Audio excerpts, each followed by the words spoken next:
बिस्मिल्लाहिर्रहमानिर्रहीम। अस्सलामु अलैकुम वरहमतुल्लाहि वबरकातुहू। बात करेंगे आज औलाद के वजीफ़ा के हवाला से कि जिन लोगों के पास औलाद नहीं है, वो इस नेमत से महरूम हैं, तो उन लोगों के लिए ये आज का वजीफ़ा है।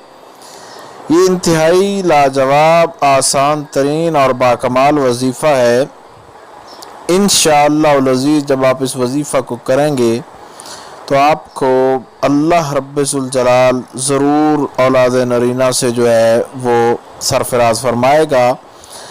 तो आपने करना यूँ है कि एक तो इस वजीफ़े के अंदर जब आप इसको करें तो कोशिश करें कि कोई गलती वगैरह आप ना करें, और इसके अलावा 21 दिन इसको लगातार आपने करना है मुसलसल। तो 21 दिन आप लगातार करें तो इंशाअल्लाह ताला अल्लाह रब्बुल जलाल आपको ज़रूर औलाद अता फरमाएगा।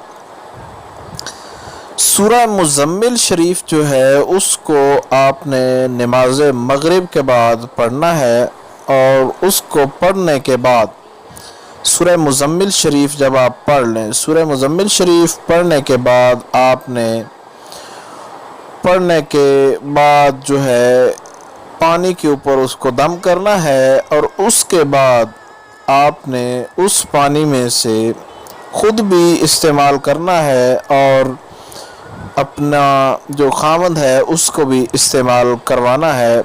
चाहे तो मियाँ बीवी के लिए कर सकता है, चाहे तो बीवी मियाँ के लिए कर सकती है, और ये भी चाहे कि अगर किसी और से कोई तीसरा बंदा इन दोनों के लिए, तो ऐसे भी हो सकता है। यानी शाम की नमाज के बाद, नमाज मगरिब के बाद सूरह मुज़म्मिल शरीफ जो है वो पानी पर दम करके दोनों पी लें, और सोते वक्त जो है 3 अदद खजूर का जो है वो इस्तेमाल करें। यानी एक खजूर और आधी खजूर मियाँ खाए और एक खजूर और आधी खजूर जो है वो बीवी खाए। तो इस तरीके के साथ खजूर का साथ इस्तेमाल करें, और 21 दिन सूरह मुज़म्मिल शरीफ का जो है विर्द इसको जारी रखें। सिर्फ़ और सिर्फ एक मरतबा नमाज मगरिब के बाद आपने पढ़नी है। इंशाअल्लाह अज़ीज़ अल्लाह रब्बुल जलाल आपको ज़रूर बिज़रूर औलाद नरीना जो है वो अता फरमाएगा।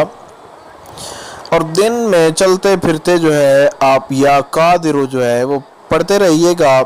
इंशाअल्लाह ताला इससे बहुत ज़्यादा फ़वाइद जो है वो मैसर आएंगे। किसी किस्म का कोई सवाल हो तो आप लोग कमेंट्स कर सकते हैं। दुआ है अल्लाह रब्बुल जलाल आपको आपके मकसद के अंदर कामयाबी अता फरमाए। अस्सलामु अलैकुम वरहमतुल्लाहि वबरकातुहू।